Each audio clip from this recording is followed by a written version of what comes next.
सोने के सिक्के, चांदी के सिक्के, हीरे जवाहरात लेके आया। तो उसको पूछा गया कितने लेके आए, तो रॉबर्ट क्लाइव ने जवाब दिया कि मैंने गिना तो नहीं है, लेकिन अंदाज बता सकता हूं। और वो अंदाज क्या है, तो वो कहने लगा कि भारत से सोने के सिक्के, चांदी के सिक्के, हीरे जवाहरात लाने के लिए मुझे पानी के 900 जहाज किराए पर लेने पड़े।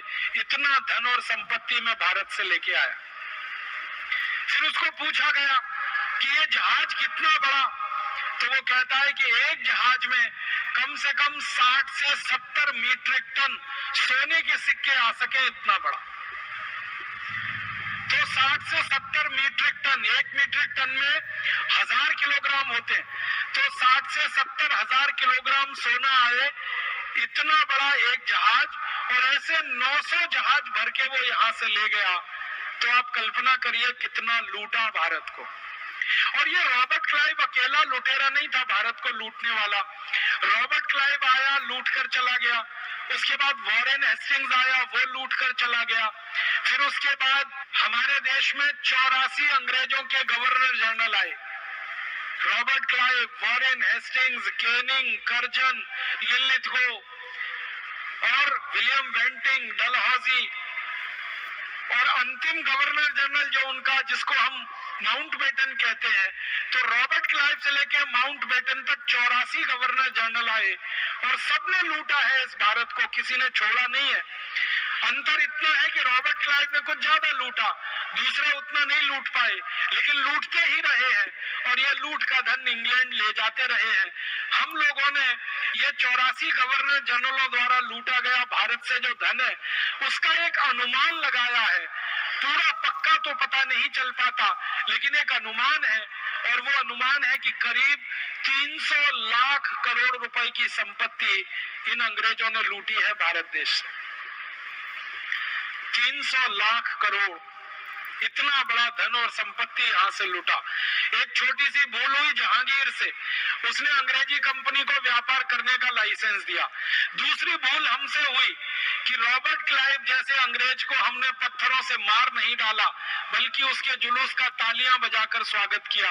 और ये दो भूलें इतनी भारी पड़ गई पूरे देश को कि अंग्रेजों का साम्राज्य 250 वर्षों तक चल पड़ा।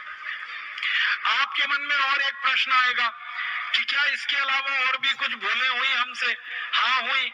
जब ईस्ट इंडिया कंपनी को व्यापार करने का लाइसेंस मिल गया और जहांगीर नाम के राजा ने वो लाइसेंस दे दिया, तो जहांगीर थोड़े दिन के बाद मर गया और जहांगीर के स्थान पर फिर एक दूसरा मुगल बादशाह आ गया और उसका नाम था औरंगजेब।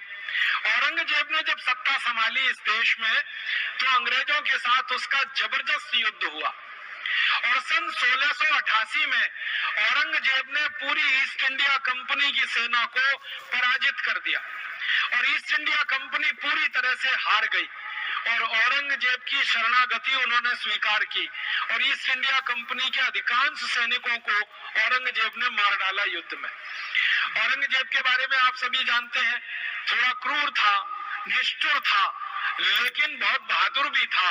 मारा उसने अंग्रेजों को और गाजर मूली की तरह से काट दिया 1688 में। अंग्रेजों की सेना पूरी तरह से परास्त हुई तो औरंगजेब के पास वो अंग्रेजों के अधिकारी गए और माफी मांगी औरंगजेब से और कहा कि हमको आप माफ कर दीजिए, हम दोबारा कभी आपके ऊपर हमला नहीं करेंगे, बस हमको भारत में रहने की परमिशन फिर से दे दीजिए।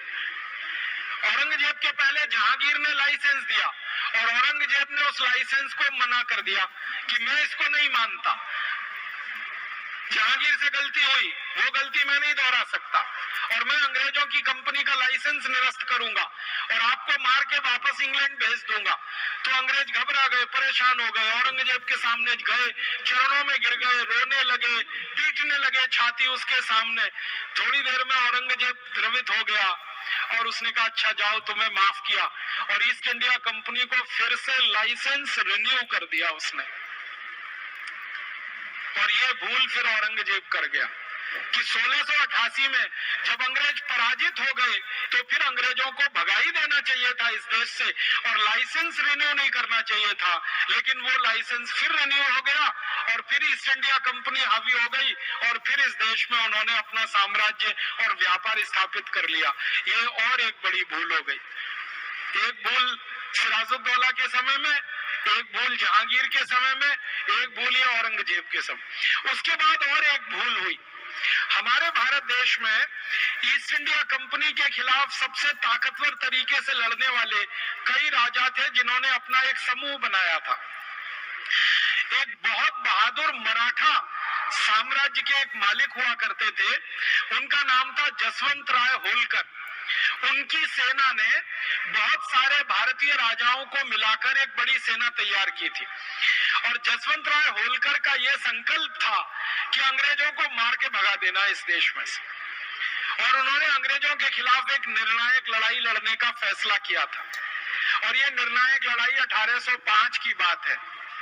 1805 में जसवंत राय होलकर ने सिंधिया साम्राज्य की सेना को मिलाकर एक बड़ी सेना बनाई थी और पंजाब में एक महाराजा हुआ करते थे रणजीत सिंह, उनके सामने एक प्रस्ताव भेजा था कि हम तीनों राज्य मिलकर अगर अंग्रेजों से मुकाबला करेंगे तो अंग्रेजों का खात्मा हो जाएगा और अंग्रेजों को भारत से भागना पड़ जाएगा।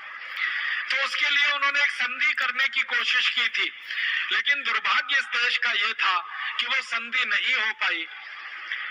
जसवंत राय होलकर की सेना पंजाब में ब्यास नदी के पास तक आ गई थी अंग्रेजों से लड़ने के लिए और सिंधिया परिवार की और सिंधिया साम्राज्य की सेना को उसमें आकर मिलना था, लेकिन अंग्रेजों ने चालाकी करके सिंधिया के साथ एक अलग समझौता कर लिया।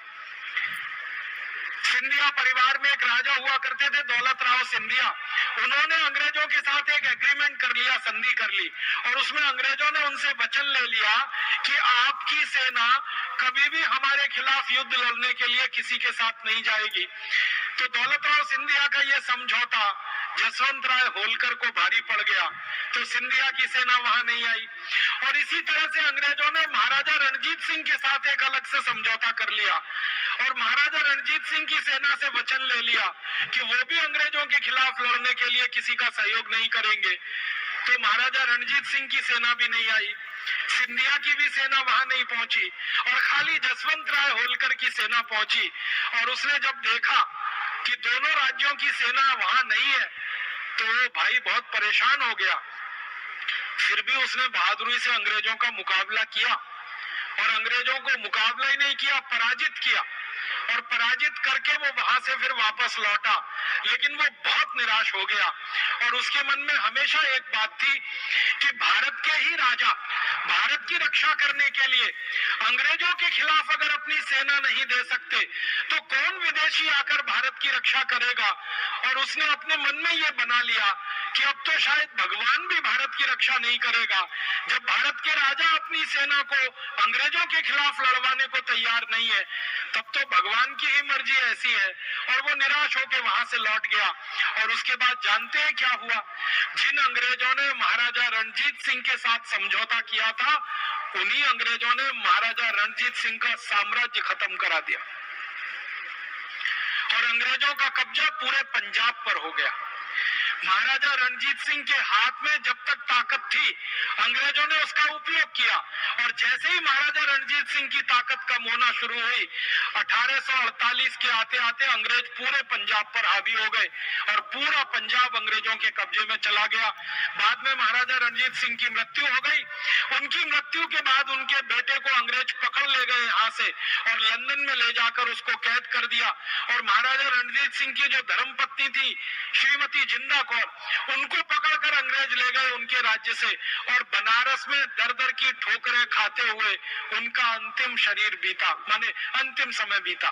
तो महारानी जिंदा कौर जो पंजाब की महारानी थी और महाराजा रणजीत सिंह का बेटा राजा दिलीप सिंह जो महाराजा होना चाहिए था पंजाब का, ये दोनों को अंग्रेजों ने बहुत बुरी दुर्दशा की थी। और महाराजा दिलीप सिंह को तो लंदन में ले जाकर अंग्रेजों ने जबरदस्ती एक अंग्रेज लड़की से उनकी शादी करा दी और उनको हिंदू से ईसाई बना दिया। और उसके बाद राजा दिलीप सिंह को आने नहीं दिया अंग्रेजों ने। और जानते हैं अंग्रेजों ने क्या कर दिया कि राजा दिलीप सिंह को लंदन में बंदी बना के महारानी जिंदा कौर को बनारस में निर्वासित करा के महाराजा रणजीत सिंह के खजाने का सबसे कीमती तोहफा, जिसको आप कोहिनूर हीरा कहते हैं, वो अंग्रेज छीन कर ले गए। और वो कोहिनूर हीरा अंग्रेजों की महारानी के मुकुट में जड़ा रहता है और आज तक अंग्रेजों के ही कब्जे में है, भारत में वापस नहीं आया। उस कोहिनूर हीरे की कीमत दुनिया के जौहरी लगाते हैं और वो बोलते हैं कि इसकी कीमत नहीं लगाई जा सकती, इसका मूल्य निर्धारित नहीं किया जा सकता, ये बेमूल्य है, बेमिसाल है, अनमोल है। तो हमारा सबसे अनमोल हीरा कोहिनूर अंग्रेजों ने लूटा और वो यहीं से लूटा था, पंजाब राज्य से लूटा था और महाराजा रणजीत सिंह के खजाने से लूटा था। क्योंकि महाराजा रणजीत सिंह का खजाना 1850 तक आते आते अंग्रेजों के कब्जे में आ चुका था और उनका बेटा दिलीप सिंह अंग्रेजों के कंट्रोल में था, वो कुछ कर नहीं सकता था, बस रोता बिलखता वो अपनी दुर्दशा पर आंसू बहाता रहता था।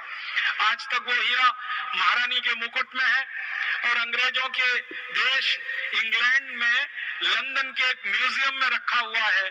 आप कभी चाहें तो जाकर उसको देख सकते हैं। मैं थोड़े दिन पहले गया था उस हीरे को देखने के लिए, बहुत कोशिश की मैंने कि इसका मैं फोटो उतार लूं, लेकिन अंग्रेजों ने वो फोटो नहीं उतारने दिया मुझे। मेरा कैमरा वहीं रखवा लिया, मेरा मोबाइल बाहर रखवा लिया, उसका फोटो नहीं उतारने दिया। और वहां रहने वाले जो भारतवासी हैं उनको मैंने कहा कि आप तो 20 साल से 25 साल से 30 साल से यहाँ रहते हैं, क्या आप कभी ऐसा नहीं कर सकते कि इसका एक फोटो उतार के दे दें?